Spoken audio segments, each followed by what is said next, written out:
Mae'r fideo hwn wedi'i greu ar gyfer plant a phobl ifanc i'ch helpu chi baratoi ar gyfer eich apwyntiad ysbyty sydd i ddod.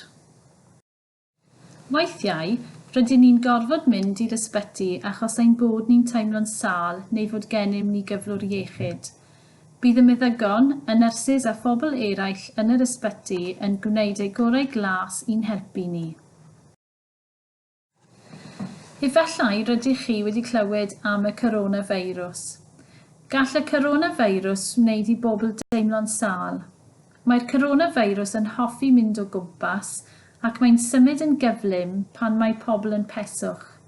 Mae'r ysbyty wedi gwneud ychydig o newidiadau i stopio'r coronafeirws rhag lledaenu o berson i berson. Pan fyddwch chi'n cyrraedd yr ysbyty, os teithiwch mewn car, efallai gofynnir i chi aros yn y car nes bod rhywun yn barod i'ch gweld chi. Rydyn ni'n gwneud hyn i sicrhau nad oes gormod o bobl yn yr ysbyty.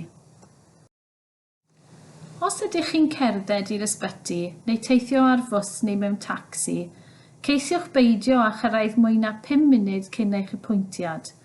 Mae hyn i sicrhau nad oes gormod o bobl yn yr ysbyty ar un adeg.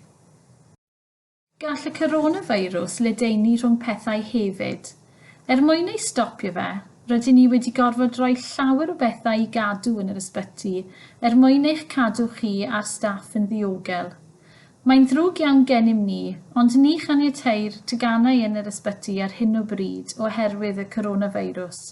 Mae hyn yn golygu ni fydd unrhyw teganau i chi chwarae gyda nhw wrth i chi aros. Peidiwch â dod â'ch teganau gyda chi eich apwyntiad os gwelwch yn dda. Gallwch chi eu gadael nhw yn y car neu eu rhoi nhw mewn bag cyn i chi ddod i mewn i'r ysbyty. Os oes gennych chi apwyntiad Cleifion Allanol, dewch i ysbyty Singleton a chanfyddwch y fynedfa mamolaeth ac iechyd plant sydd i'w gweld yn y llun. Wrth i chi fynd i mewn i'r ysbyty, edrychwch allan am yr unfysau sydd ar y waliau. Bydd yr unfysau hyn yn eich arwain chi at eich apwyntiad. Wrth i chi fynd i mewn i'r ysbyty, mae'n debygol y bydd arwyddion yn dweud wrth i chi i gadw 2 fetr ar wahân i bobl eraill neu i ddilyn trywydd un ffordd. Mae'r newidiadau hyn wedi'u gwneud oherwydd y coronafeirws ac i'w wneud yn haws i bobl gerdded o gwmpas yr ysbyty mor ddiogel ag sy'n bosibl. Mae'r Adran Cleifion Allanol ar yr ail lawr sydd i fyny 1 set o risiau. Os byddwch chi'n defnyddio'r grisiau, edrychwch allan am yr unfysau sydd i'w gweld ar y waliau. Gallwch chi hefyd ddefnyddio'r lifft. Oherwydd y coronafeirws, caniateir dim ond 2 berson yn y lifft ar un adeg. Mae hyn mwyn eich cadw chi'n ddiogel ac i stopio'r coronafeirws rhag lledaenu o berson i berson. Dyma'r drysau i Adran Cleifion Allanol plant ysbyty Singleton. Ewch drwy'r drysau hyn a bydd y derbynydd yn dangos i chi beth i'w wneud. Wrth i chi gyrraedd eich apwyntiad, efallai y gofynnir i chi olchi'ch dwylo. Mae hyn i'ch cadw chi'n ddiogel ac i stopio'r coronafeirws rhag lledaenu. Ffordd arall i stopio'r coronafeirws rhag lledaenu yw gwisgo mwgwd, yn union fel Tom yn y llun hwn. Efallai gofynnir i chi wisgo mwgwd i'ch apwyntiad i'ch helpu chi i gadw'n ddiogel. Efallai gofynnir i rywun gymryd eich tymheredd chi, yn union fel Sarah yn y llun hwn. Mae'r nyrs yn rhoi thermomedr yng nghlist Sarah i wirio ei tymheredd hi.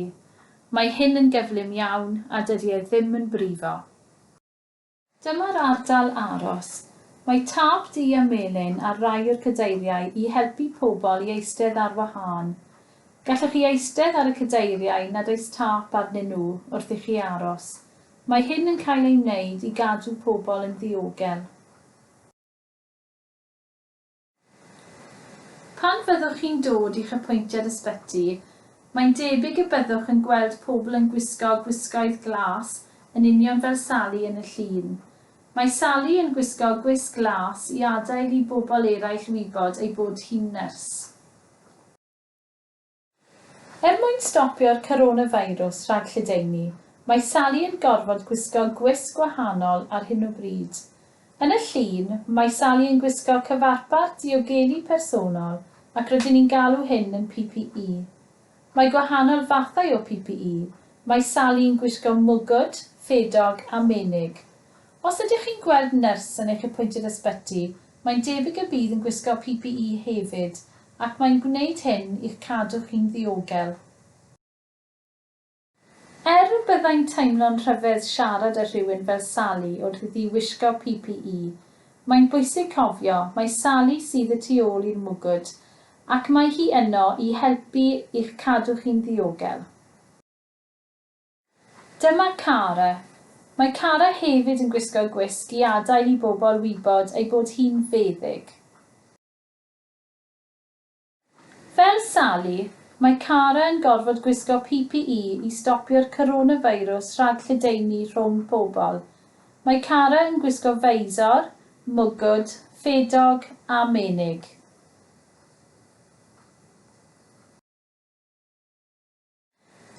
Byddai'n teimlo'n rhyfedd siarad â Cara wrth iddi wisgo PPE, mae'n bwysig cofio mae Cara sydd y tu ôl i'r feisor a'r mwgwd ac mae hi yno i ofalu amdano chi. Os bydd angen mwy o wybodaeth am eich apwyntiad arnoch chi, siaradwch â'ch rhiant neu'ch gofalwr a gall un ohonyn nhw ein ffonio ni. Rydyn ni gyd yn edrych ymlaen at gwrdd â chi yn eich apwyntiad. Mae gan y sleid hon fwy o fideos efallai byddwch chi eisiau eu gwylio nhw. Mae'r ddau fideo cyntaf yn cynnwys mwy o wybodaeth am PPE, fel y cyfarpar yr oedd Sally a Cara yn ei wisgo yn y fideo hwn. Gall y fideo olaf fod yn ddefnyddiol os ydych chi a phryderon am y coronafeirws. Gallwch chi wylio'r fideo hwn gyda'ch rhieni neu'ch gofalwyr. Rydyn ni'n gobeithio bod y fideo hwn wedi eich helpu chi i baratoi ar gyfer eich apwyntiad ysbyty sydd i'w ddod. Hefyd, hoffem ni ddiolch i Sally Francis, Dr Cara Thomas a Noah. Diolch am wrando.